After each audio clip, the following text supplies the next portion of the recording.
നമസ്കാരം. 1202 ചിങ്ങം 1 മുതൽ 1202 കർക്കിടകം 31 വരെ, അതായത് 2026 ഓഗസ്റ്റ് 17 മുതൽ 2027 ഓഗസ്റ്റ് 17 വരെ ഒരു വർഷക്കാലം ഗ്രഹങ്ങളുടെ രാശിമാറ്റം വഴി അത്തം നക്ഷത്രക്കാർക്ക് എങ്ങനെ ബാധിക്കുന്നു എന്നാണ് ഇവിടെ പറയുന്നത്. അതിനു മുമ്പ് ആദ്യമേ പറയട്ടെ, ഈ വീഡിയോ മുഴുവനായും കാണുവാൻ നിങ്ങൾ ശ്രമിക്കുക. ഈ വീഡിയോയുടെ അവസാന ഭാഗത്ത് ദോഷഫലങ്ങൾക്ക് ചെയ്യേണ്ട പരിഹാര മാർഗങ്ങളെ പറ്റിയും പറഞ്ഞിരിക്കുന്നു. കൂടാതെ ഈ ചാനൽ ഇതുവരെ സബ്സ്ക്രൈബ് ചെയ്യാത്തവർ ദയവായി സബ്സ്ക്രൈബും ലൈക്കും ചെയ്യുവാൻ അപേക്ഷിക്കുന്നു. വർഷാരംഭത്തിൽ ശനി മീനൻ രാശിയിലും ഗുരു കർക്കിടകത്തിലും രാഹു കുംഭത്തിലും കേതു ചിങ്ങത്തിലും ആണ്. അത്തം നക്ഷത്രത്തിൽ ജനിച്ചവർക്ക് 1202 എന്തൊക്കെ ഗുണദോഷ ഫലങ്ങളാണ് ഉണ്ടാവാൻ സാധ്യത എന്നാണ് ഇവിടെ പറയുന്നത്. തൊഴിൽപരമായി പറയുകയാണെങ്കിൽ തൊഴിലിൽ ഉത്തരവാദിത്വം കൂടുന്ന ഒരു സമയമാണ്. തൊഴിൽ അന്വേഷിക്കുന്നവർക്ക് തൊഴിൽ ലഭിക്കുവാൻ സാധ്യതയുണ്ട്. തൊഴിലിൽ ഉന്നത പദവി നേടുവാനും അംഗീകാരം നേടുവാനും കീർത്തിയും പ്രശസ്തിയും ഒക്കെ ഈ സമയത്ത് വന്നു ചേരുവാനും ഇവർക്ക് സാധ്യതയുണ്ട്. അനുകൂലമായ സ്ഥലത്തേക്ക് സ്ഥലമാറ്റം ലഭിക്കുവാൻ സാധ്യതയുണ്ട്. വിദേശത്ത് ജോലി ചെയ്യുന്നവർക്ക് നാട്ടിൽ വരുവാനുള്ള അവസരം വന്നു ചേരുന്നതാണ്. ജോലിക്ക് ഉണ്ടായിരുന്ന തടസ്സങ്ങൾ മാറിക്കിട്ടുന്നതാണ്. ജോലിക്കയറ്റം വഴി വരുമാന മാർഗം വർദ്ധിക്കുന്നതും ഉന്നത വ്യക്തികളുമായി ഇടപഴകുവാൻ അവസരം ഉണ്ടാവുന്നതുമാണ്. ജോലി സ്ഥലത്ത് മേലധികാരികളുടെ പ്രീതി ലഭിക്കുന്നതും സഹപ്രവർത്തകരുടെ സഹകരണവും ഈ സമയത്ത് ഇവർക്ക് ഉണ്ടാവുന്നതാണ്.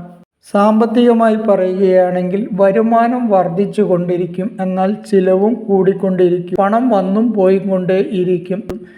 ചിലവ് ചിലപ്പോൾ ശുഭകാര്യത്തിനായിരിക്കാം. വീട് വാങ്ങുവാനോ വാഹനം വാങ്ങുവാനോ വീട് പുതുക്കി പണിയുവാനോ സ്ഥലം വാങ്ങുവാനോ അങ്ങനെ നല്ല ആവശ്യങ്ങൾക്കായിരിക്കാം. എന്നിരുന്നാലും വരുമാനത്തേക്കാൾ കൂടുതൽ ചിലവ് വർദ്ധിക്കുന്ന ഒരു സമയമാണ്. ആഡംബര വസ്തുക്കൾ വാങ്ങുവാനും ആഡംബര വസ്തുക്കൾ വന്നു ചേരുവാനും ഈ സമയത്ത് ഇവർക്ക് അവസരം ഉണ്ടാവുന്നതാണ്. പണം കൂടുതൽ ചിലവഴിച്ച് അനാവശ്യമായ രീതിയിൽ ആഡംബര വസ്തുക്കൾ വാങ്ങിക്കൂട്ടുന്നത് ഈ സമയത്ത് പ്രത്യേകം ശ്രദ്ധിക്കേണ്ടതാണ്. പാഴ്ചിലവ് വർദ്ധിക്കുന്ന ഒരു സമയമായതുകൊണ്ട് തന്നെ പണമിടപാടുകൾ വളരെ അധികം സുതാര്യമായും ശ്രദ്ധിച്ചും നടത്തേണ്ടതുണ്ട്. കുടുംബാന്തരീക്ഷം പൊതുവെ സന്തോഷവും സമാധാനവും ഉണ്ടാവുന്നതാണ്. കുടുംബത്തിൽ ഐക്യം കൂടുന്ന ഒരു സമയമാണ്. ദമ്പതികൾ തമ്മിൽ അഭിപ്രായ വ്യത്യാസങ്ങളൊക്കെ ഈ സമയത്ത് ഉടലെടുക്കുവാനും സാധ്യതയുണ്ട്. അതുകൊണ്ട് തന്നെ സംസാരം വളരെ അധികം ശ്രദ്ധിച്ച് നടത്തേണ്ട ഒരു സമയം കൂടിയാണ്. ബന്ധുക്കൾ തമ്മിൽ അഭിപ്രായ വ്യത്യാസങ്ങൾ ഉണ്ടാകുവാൻ സാധ്യതയുണ്ട്. വളരെ അടുത്ത് നിൽക്കുന്നവർ ചെറിയ ചെറിയ തെറ്റിദ്ധാരണകൾ കൊണ്ട് അകന്നു പോകാനും ഈ സമയത്ത് സാധ്യതയുണ്ട്. അത് വളരെ അധികം ശ്രദ്ധിക്കേണ്ടത് ആണ്. ആരോഗ്യകരമായി പറയുകയാണെങ്കിൽ ഒരു സമ്മിശ്ര ഫലമാണ് ഈ സമയത്ത് ഇവർക്ക് ഉണ്ടാവുന്നത്. ആരോഗ്യത്തിൽ കൂടുതൽ ശ്രദ്ധിക്കേണ്ട ഒരു സമയമാണ്. ദേഹാരിഷ്ടതകൾ ഉണ്ടാകുവാൻ സാധ്യതയുണ്ട്.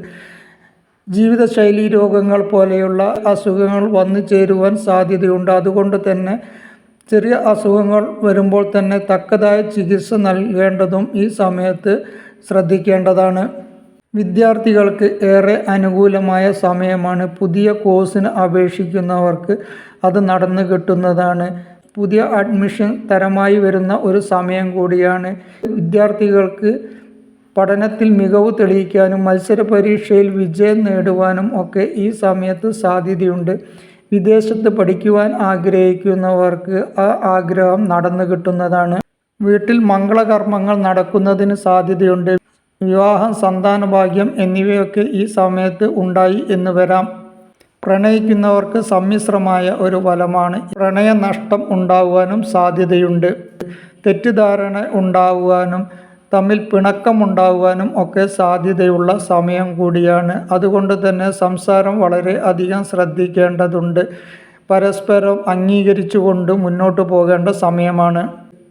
രാഷ്ട്രീയക്കാർക്ക് ഈ സമയത്ത് അംഗീകാരവും പദവിയും ഒക്കെ ലഭിക്കുവാനും അവസരം ഉണ്ടാവുന്നതാണ്. കീർത്തിയും പ്രശസ്തിയും ഒക്കെ ഈ സമയത്ത് കായിക രംഗത്ത് പ്രവർത്തിക്കുന്നവർക്കും ഉണ്ടാകുവാൻ സാധ്യതയുണ്ട്. ഇവർക്കും അംഗീകാരം ലഭിക്കുന്ന സമയം കൂടിയാണ്. വിദേശത്ത് ജോലി ആഗ്രഹിക്കുന്നവർക്ക് ജോലി തരമായി കിട്ടുവാനും വിദേശത്ത് പോകുവാൻ ആഗ്രഹിക്കുന്നവർക്ക് വിദേശത്ത് പോകാനുള്ള അവസരം വന്നു ചേരുവാനും സാധ്യതയുണ്ട്. ആത്മീയത വർദ്ധിക്കുന്ന സമയം കൂടിയാണ്. ദീർഘകാലമായി ആഗ്രഹിക്കുന്ന പുണ്യക്ഷേത്ര ദർശനം നടത്തുവാനും ഈ സമയത്ത് ഇവർക്ക് അവസരം വന്നു ചേരുന്നതാണ്. പൊതുവെ ഗുണഫലങ്ങൾ കൂടുന്ന ഒരു വർഷമാണ്. എങ്കിലും ചില ചെറിയ ചെറിയ ദോഷഫലങ്ങളൊക്കെയും ഈ വർഷം ഉണ്ടാകുവാൻ സാധ്യതയുണ്ട്. അതുകൊണ്ട് തന്നെ ക്ഷേത്ര ദർശനം നടത്തുന്നത് ഗുണകരമായിരിക്കും. ശിവക്ഷേത്ര ദർശനം നടത്തുക, ധാര, പിൻവിളക്ക് എന്നീ വഴിപാടുകളൊക്കെ നടത്തുകയും വിഷ്ണു ക്ഷേത്ര ദർശനം നടത്തുകയും ശാസ്താവിന് നീരാഞ്ജനം, എള്ളുതിരി എന്നിവയൊക്കെ വഴിപാടായി കത്തിക്കുകയും കഴിയുമെങ്കിൽ ദിവസവും ഹനുമാൻ ചാലീസ ജപിക്കുന്നതും ഇവർക്ക് ഗുണകരമായിരിക്കും. മനസ്സിന് ഏകാഗ്രത നഷ്ടപ്പെടാതിരിക്കുക യോഗ, മെഡിറ്റേഷൻ എന്നിവ ശീലിക്കുന്നതും ഈ സമയത്ത് ഗുണം ചെയ്യുന്നതാണ്.